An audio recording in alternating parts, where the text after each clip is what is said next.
I feel like I'm losing my mind. I don't know how many more sleepless nights I can keep breathing through. I don't know how many more tears I can shed knowing that they'll just come back again at least once before the day ends. How can I find peace when the only peace I've ever wanted shattered to pieces, and I've been spending my whole life trying to heal the wounds from my hands splitting open as I tried to pick up each shard of glass? The thing about grieving an abusive family is that you have to wake up every day without closure. No funeral, no cemetery to visit, no headstone, no ashes to weep over, no congregation filled with people who love you, grieving over somebody that did. Just living, breathing people that don't love you, no matter how hard life gets, no matter how beautiful it gets.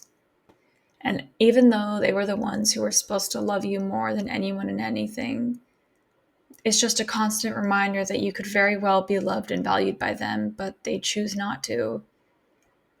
Desire fills my veins when I read about people dying. Some days I wish I could be gone already. Other days I wish I could experience, even just for a split second, what it would feel like to be loved and not the scapegoat, to be loved and not the punching bag, to be loved and not the emotional dartboard for their refusal to confront the pain that lives alive within me and still dormant within them. I don't know how to hear the words I love you anymore without wondering why you guys didn't say it to me and why you didn't mean it when you did. Self-love is great, yeah, but I have nothing inside of me anymore to give to others and not receive back. Independence is useful, but I'm not a fucking robotic hermit that deserves to just literally live in so much isolation. This can't be good for my head. Is this how people become, like, schizophrenic? Because I feel sick to my stomach. I am exhausted by the weight of carrying pain that doesn't have an end. I'm exhausted having to explain the weight of what this feels like to people who can't even imagine a world where they're not loved by the people who created them, by the people they grew up around, by the people they call their family. I can't even watch family-themed TV shows anymore because they just make me sad. I turn them on to try and simulate my imagination and to try and feel what they feel.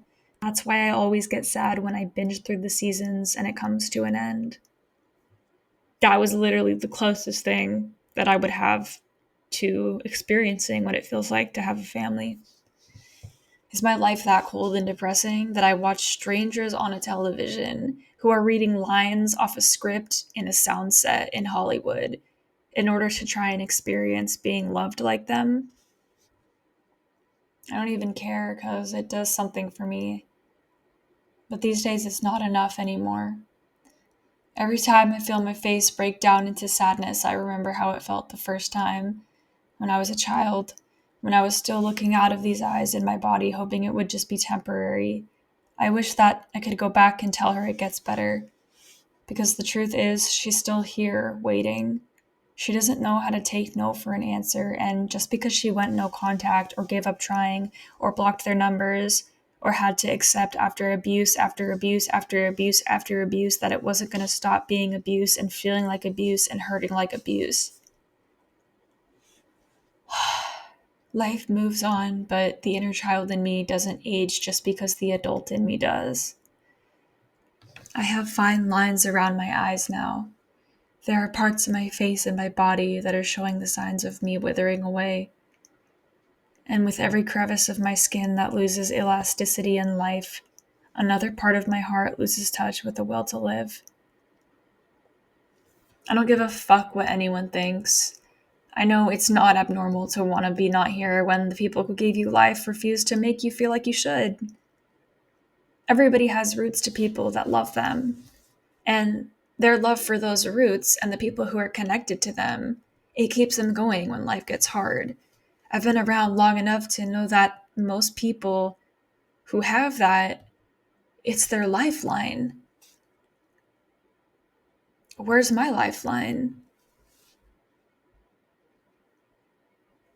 You guys didn't do your best. You looked me right in the eyes for my entire life, and you chose to keep hurting me when I screamed and cried and begged for you to stop. when I begged for you to do something other than make me feel terrible inside. It's the weight of your absence, but more importantly, it's the weight of who you never became for me. And it makes my legs feel like they're moving through quicksand and breathing in cement. I cry so much that this lump in my throat hasn't dissipated in years. How can you sleep at night not even caring enough about me or where I am or what I'm doing or if I'm okay? Hi, I love you. How are you? Can I come see you? Are you okay? It's okay. I'm here. Are you safe? Do you need me? I miss you. I love you. It's just disgusting at this point in my life that I still fantasize about that. Not because there's any shame in feeling it, but it's so gross that you guys put me through that. It's so unsettling that I have to know what that feels like. How can you pour life into my existence? How could you have poured life into my existence just to breathe trauma and abuse into it? How could you not care? How can you still not care? How can you hurt your daughter so much that she envies dead girls because of the way their families cry over the thought of losing them? It's so fucking twisted. For my first thought when I see a headline of someone dying to be, oh my gosh, her funeral's gonna be so beautiful. She probably has a whole family that's just broken over her absence, the way that you made me feel broken over yours. You wake up each day and you fall asleep each night. None of you are on drugs. None of you have lost your minds to the point where you can't take care of yourselves or tell yourself what time and day it is. You are sober, full-time employed adults. You're aging closer to retirement. That's how long you've been around. That's how long I've been around. You're both losing hair. I haven't seen either of you in years, and you continue to go through your life as if I don't exist, and I lose hair over it. I look in my reflection the older I get, and my face is changing. I have wrinkles forming. My scalp is thinning. I'm aging. I'm growing, but I'm just withering away, and that's not what growth and aging should feel like. The justification of it all is what gets me, and that's what really fucks me up. That's the loveless aspect of this entire shit show, because there is no love in choosing lovelessness toward the people you claim to love. There is no love in anything of the sort. It doesn't have it by nature. I don't feel weird about wanting to be loved and held and nurtured and protected and celebrated by the people who are supposed to be my family. And I hate this lame-ass stereotype that abused kids with estranged parents aren't allowed to weep over what broke them because we have to harden so much that we can't even feel our insides anymore, all in the name of resilience, as if the cost wasn't a stolen youth and the trade-off wasn't a will to see my older years. The sting of this pain is too tainted to give a shit about anything other than how much it hurts.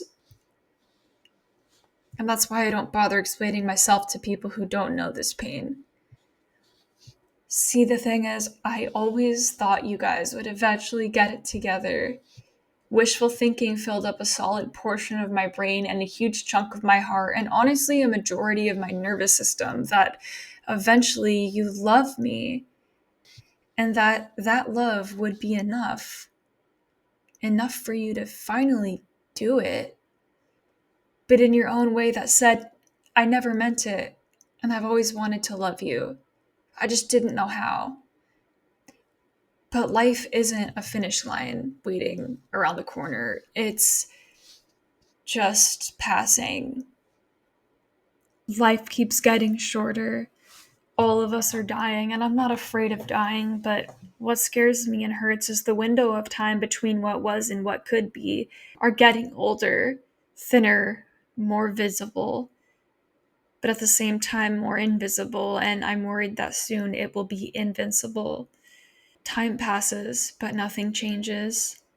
I'm tired of time. I don't want to be a part of it anymore. You guys make me not want to be anything. You make me not want to be here.